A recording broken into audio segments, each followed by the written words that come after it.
Shannon Sharpe absolutely destroys Mike Tomlin for not finding another quarterback when Ben Roethlisberger was on his last legs.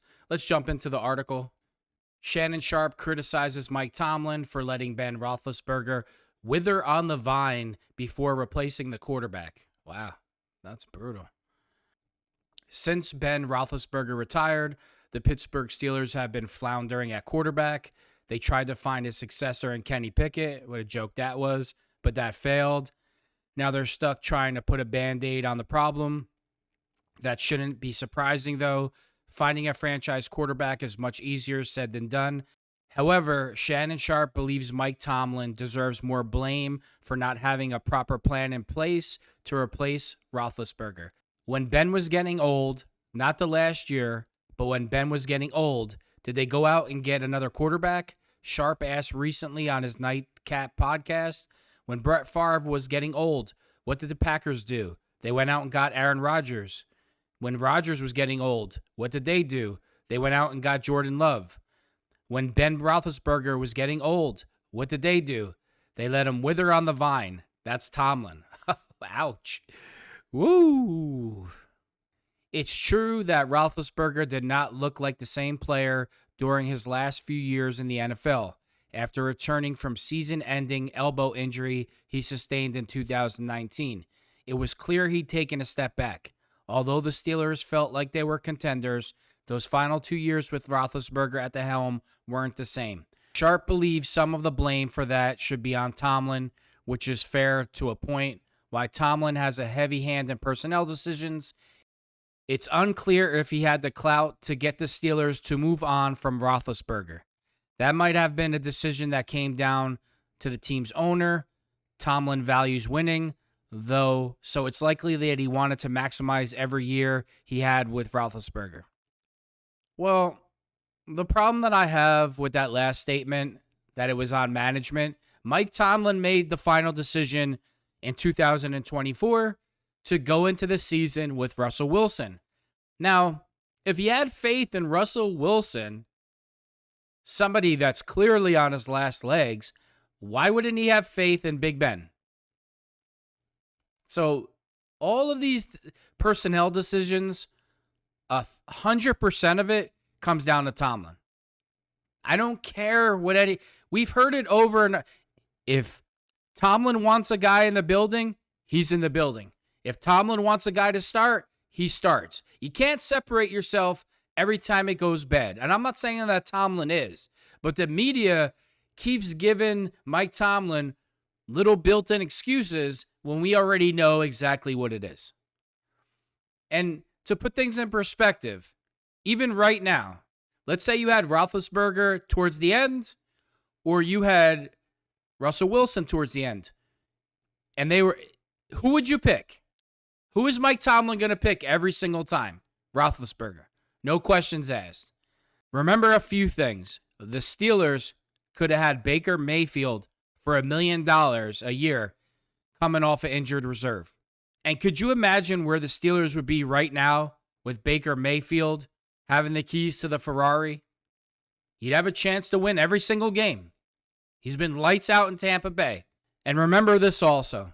Mike Tomlin had the chance to draft Lamar Jackson, Patrick Mahomes, Jalen Hurts, and anybody else that I might have missed. But he chose not to. All of these personnel decisions go back to Tomlin. The Steelers are also making multiple Acrisure Stadium upgrades, something about Wi-Fi.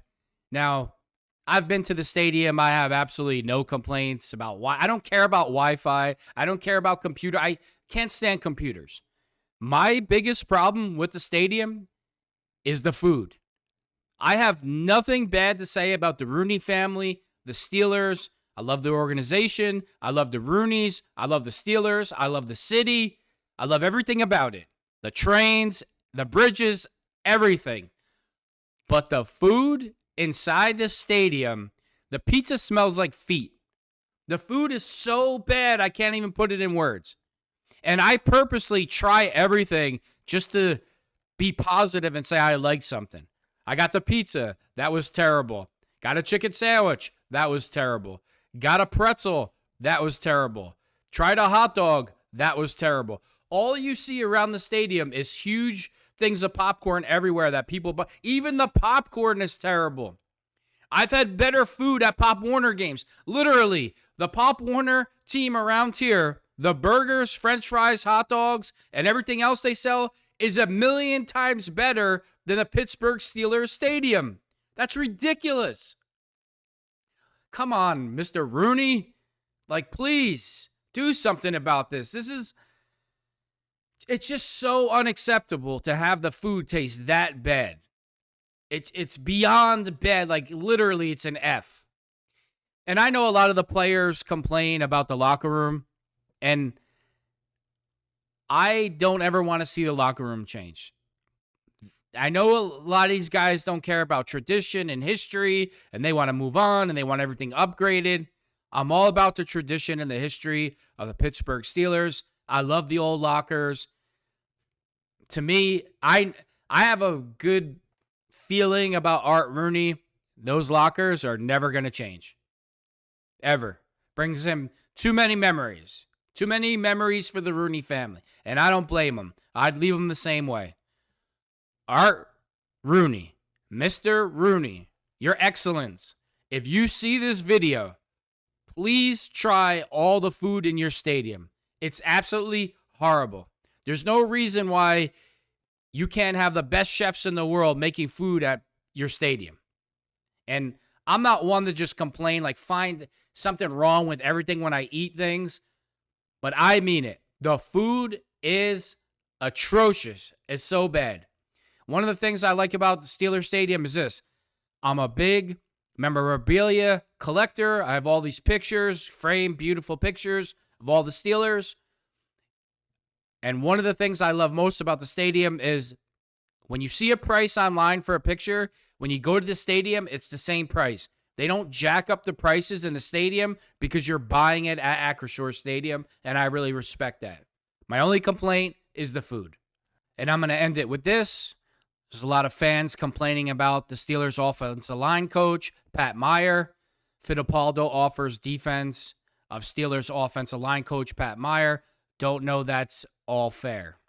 The Pittsburgh Steelers are keeping it going with Pat Meyer watching over their offensive line, stocked with 4 draft picks over the past 2 seasons. He has a good deal of fresh clay to mold. Fans are outraged, of course, believe he's not the right man for the job. They worry that another year of what they perceive as subpar coaching will threaten to set the line back more. Ray Fittipaldo of the Pittsburgh Post-Gazette offered some defense of Meyer, though, and the Steelers' decision to retain him.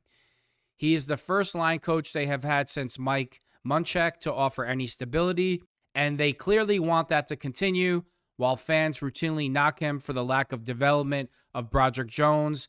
There is more to it.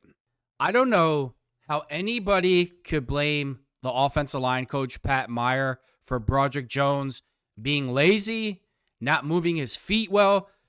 He doesn't like to move his feet. He likes to bend at the waist. When he makes initial contact, he stops after the initial contact. That's just being lazy. And Pat Meyer can scream all day and yell and teach this and teach that. It's got to come from within. It has to, you taking pride in your work. If Broderick Jones is the weak link in your offensive line, you're in trouble. Huge trouble. I don't put this on the offensive line coach. I don't put this on Pat Meyer. I put this on Broderick Jones. I don't like what I see on tape at all from Broderick. I think he needs to get in better condition. He needs to be stronger. He needs to be more self-motivated and take it upon himself to want to be a dominating first-round draft pick for the Steelers. I don't think this has anything to do with coaching. I think this has to do with the player. Why do you think they drafted Troy Fontanano? You don't think that Mike Tomlin can see the tape? You don't think that the Rooneys can see the tape or the coaching staff? They know that this isn't the coaching. The fans always from that, the coach sucks, the coach sucks, the coach. There's only so many guys to go around. There's only so many guys you could draft. So if this is what you're left with, and you got to take them, you got to take them. You got to try to mold them. But 90% of it's on the player. 80%. The 20% in coaching definitely does matter. But If you watch Broderick Jones, he comes across as a guy that isn't willing to die for it, literally. Isn't putting it on the line week in and week out. That whenever I see him bend at the hips instead of sliding his feet, that's just laziness and being undisciplined with your technique. That'll work in high school. That'll work in college. That'll never work in the NFL in a million years. As far as the Pat Meyer stuff goes, look, I don't think he's Mike Munchak, but if you're going to bang him for Broderick Jones, Fittipaldo said on 93.7 The Fan, you also have to be fair and say he developed Zach Frazier. Zach Frazier was great this year, and he was on the way to developing Troy Fontananu to the point where Jerry Dulac was told from somebody that in the organization that he was already the Steelers' best lineman in August. Okay, that just proves my point. Why do you think Zach Frazier was doing so well? Because he takes it upon himself to want to be the best that he could be. The same thing with Troy Fontananu. That's inside them. You can't coach that. That's what they want to become. That's what their heart wants them to be. That's what their soul wants them to be. That's not what Broderick Jones is. To me, Broderick Jones is a guy that was born with incredible ability, God-given ability. Yes, he works, but he's not going to go the extra mile, and he never will. I think he's comfortable. He got his money, and he's super comfortable. He knows that it's going to be hard to replace him, and you're stuck. That's what you're stuck with.